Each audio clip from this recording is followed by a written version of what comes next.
Hello guys, welcome back to Sociology classes BA part 3rd. Today our topic is social evolution, सामाजिक उद्विकास. Okay, आज का topic है हमारा सामाजिक उद्विकास. हार्वर्ड स्पेंसर के समाजशास्त्री चिंतन में सामाजिक उद्विकास वह सबसे महत्वपूर्ण आधार है जिसने उन्हें संपूर्ण विश्व में एक प्रतिष्ठित समाज विज्ञानी बना दिया.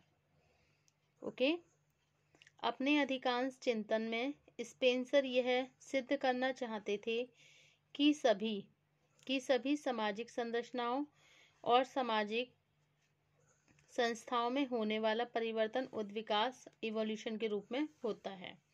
तो हर्बर्ट स्पेंसर ने समाजशास्त्रीय चिंतन में सामाजिक उद्विकास पर सबसे पहले महत्वपूर्ण आधार है जिसने उन्हें संपूर्ण विश्व में एक प्रतिष्ठित समाज विज्ञानी बना दिया. स्पेंसर ने कहा है, देखिए, सभी सामाजिक संरचनाओं और सामाजिक संस्थाओं में होने वाला जो परिवर्तन होता है उद्विकास के रूप में होता है. किसके रूप में होता है? उद्विकास के रूप में होता है. ओके, हर्बर्ट स्पेंसर ने उद्विकास को संपूर्ण जगत में व्याप्त एक सार्वभौमिक प्रक्रिया के रूप में स्वीकार किया. उन्होंने अपनी पुस्तक फर्स्ट प्रिंसिपल, प्रथम सिद्धांत में लिखा, उद्विकास ब्रह्मांड में विद्यमान एक ऐसी प्रक्रिया है जो सामाजिक और सांस्कृतिक जीवन में क्रियाशील रहने के साथ ही सावयवी और निर्जीव जगत में भी चलती रहती है. ओके, तो स्पेंसर ने उद्विकास को संपूर्ण जगत में व्याप्त एक सार्वभौमिक प्रक्रिया के रूप में स्वीकार किया. उन्होंने अपनी पुस्तक फर्स्ट प्रिंसिपल्स में लिखा है, उद्विकास ब्रह्मांड में विद्यमान एक ऐसी प्रक्रिया है जो सामाजिक और सांस्कृतिक जीवन में, मतलब सामाजिक और सांस्कृतिक जीवन, ओके, इसमें क्रियाशील रहने के साथ ही सावयवी और निर्जीव जगत में भी चलती रहती है. इस दृष्टिकोण से स्पेंसर के सामाजिक उद्विकास को समझने से पहले यह आवश्यक है कि उनके द्वारा फिजिकल इवोल्यूशन तथा बायोलॉजिकल इवोल्यूशन के नियमों को समझ लिया जाए. ओके, तो इस दृष्टिकोण से स्पेंसर की जो सामाजिक उद्विकास है उसको समझने से पहले ये जरूरी है कि उनके द्वारा जो फिजिकल इवोल्यूशन है और बायोलॉजिकल इवोल्यूशन है उसके नियम को समझ लिया जाए. ओके, तो इसके नियमों को पहले समझ लिया जाए जिसमें फिजिकल इवोल्यूशन और बायोलॉजिकल इवोल्यूशन के नियम आते हैं. ठीक है, तो उससे पहले हमें उन नियमों को समझना चाहिए.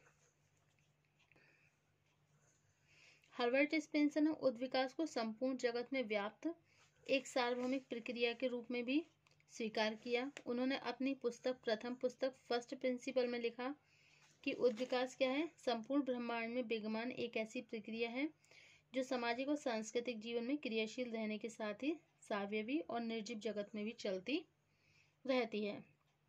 उद्विकास के विभिन्न पक्षों के आधार पर इसे परिभाषित करते हुए स्पेंसर ने लिखा कि उद्विकास पदार्थ का समन्वय और उससे संबंधित गति है जिसके दौरान कोई पदार्थ एक अनिश्चित और असमृद्ध समानता से निश्चित और समृद्ध भिन्नता में बदल जाता है. स्पेंसर द्वारा दी गई यह भाषा भौतिक उद्विकास को ध्यान में रखते हुए ही दी गई है. यद्यपि इसी के आधार पर उन्होंने सामाजिक उद्विकास के सिद्धांत का भी प्रतिपादन किया है. इस दृष्टिकोण से स्पेंसर के सामाजिक उद्विकास को समझने से पहले यह आवश्यक है कि उनके द्वारा प्रस्तुत भौतिक उद्विकास, फिजिकल इवोल्यूशन तथा जैविक उद्विकास, बायोलॉजिकल इवोल्यूशन के नियम को समझ लिया जाए. ओके, भौतिक उद्विकास के नियम को स्पष्ट करने के लिए स्पेंसर ने इन्हें 3 नियम और 4 सहायक मान्यताओं को उल्लेख किया है. मतलब 4 सहायक मान्यताएं जो उनका उल्लेख किया है. उनके द्वारा प्रस्तुत यह नियम और मान्यताएं इस प्रकार हैं. ओके, तो अब हम इनकी मान्यताएं बताएंगे। ओके, भौतिक उद्विकास का नियम, लॉ ऑफ फिजिकल इवोल्यूशन। भौतिक उद्विकास के नियम को स्पष्ट करने के लिए 3 मुख्य नियम तथा 4 सहायक मान्यताओं का उल्लेख किया। उनके द्वारा प्रस्तुत यह नियम और मान्यताएं इस प्रकार से हैं। फर्स्ट है law of persistence of force, law of indestructibility of matter, law of continuity of motion. Okay,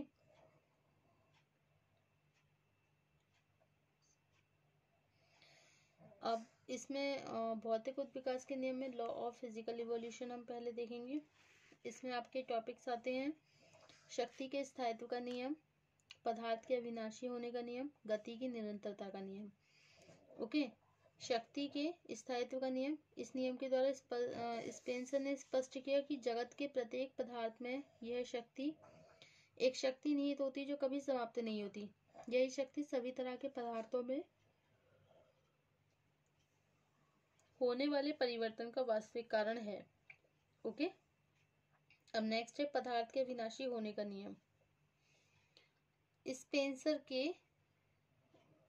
अनुसार संपूर्ण भौतिक जगत पदार्थ और शक्ति के सम्मिलन से बना है। संपूर्ण जड़ और चेतन जगत में जितने भी पदार्थ हैं वो कभी नष्ट नहीं होते।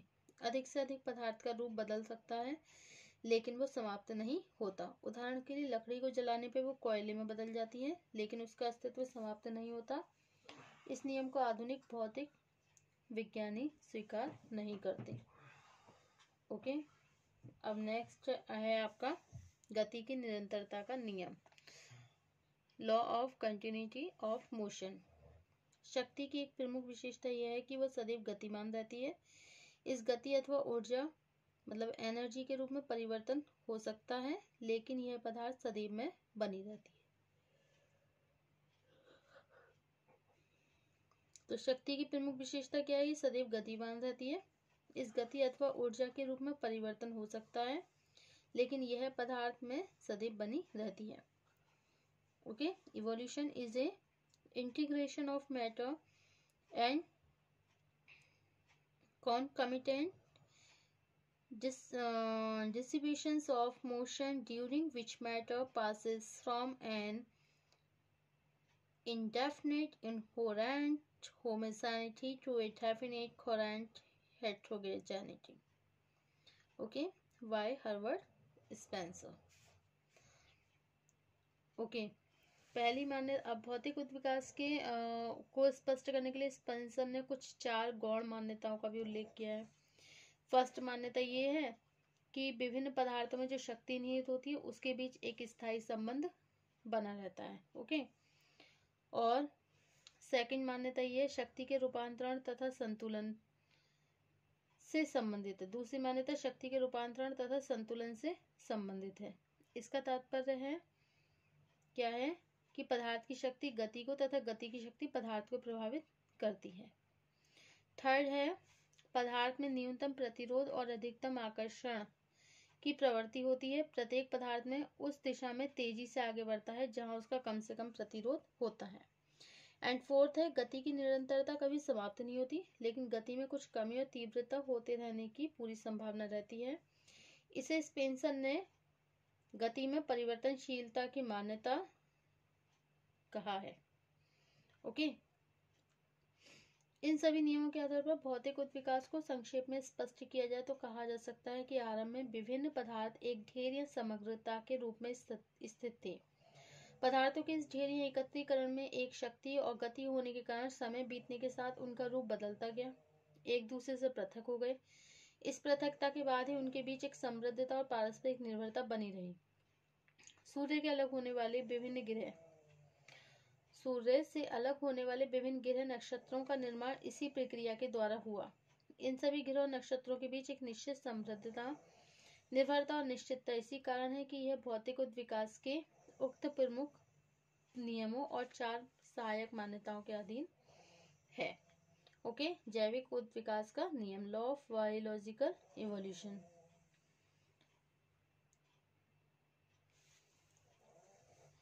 स्पेंसर ने दावा किया है कि जैसे कि पहले बताया है, सामाजिक उद्विकास का सिद्धांत भौतिक उद्विकास तथा जैविक उद्विकास के नियम पर आधारित है। प्रस्तुत विवेचन में उन नियमों को समझना जरूरी है जो जैव के प्राणीशास्त्रीय उद्विकास से संबंधित हैं।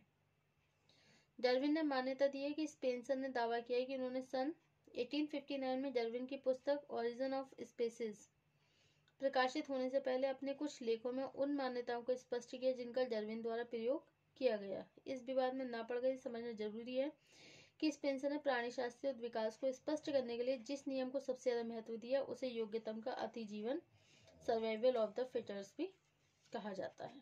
ओके, उसे सर्वाइवल ऑफ द फिटर्स, योग्यता का अतिजीवन, योग्यतम का अतिजीवन कहा जाता है।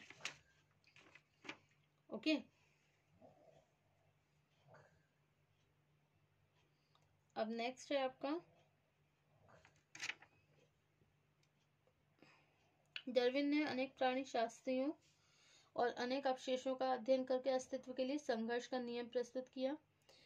इसके अनुसार सभी प्राणी प्रकृति और अपने भौतिक दशाओं से अनुकूलन करने के लिए हमेशा संघर्ष करते रहते हैं। ओके, इस संघर्ष में प्राणी जीत जाते हैं जो जीवित रहते हैं तथा शेष प्राणी नष्ट हो जाते हैं। यही वो नियम है जिसकी सहायता से प्राणियों की उत्पत्ति, विकास और विनाश को समझा जा सकता है। स्पेंसर ने अस्तित्व के लिए संघर्ष की जगह योग्यतम का अतिजीवन तथा प्राकृतिक चयन की प्रक्रिया जैसे शब्दों का प्रयोग किया। ओके, इन्हें स्पष्ट करते हुए स्पेंसर ने लिखा, प्राणी शास्त्रीय जगत में सभी प्राणियों को जीवित रहने के लिए प्रकृति से संघर्ष करना पड़ता है। इसी संघर्ष में केवल प्राणी जीवित रहते हैं और जीवित रहने के लिए सबसे अधिक योग्य होते हैं। जो प्राणी प्रकृति से अनुकूलन नहीं कर पाते, प्रकृति उनका निरसन कर देती है, अर्थात उनकी डेथ हो जाती है, और यही प्राकृतिक चयन की प्रक्रिया है। स्पेंसर का निश्चित मत है कि विकास की प्रक्रिया उन्हीं नियमों से संचालित होती है जो नियम भौतिक तथा प्राणीशास्त्रीय उद्विकास का आधार है। इसी दृष्टिकोण से स्पेंसर ने सामाजिक उद्विकास का व्यवस्थित सिद्धांत प्रस्तुत किया। Thank you for watching this YouTube channel.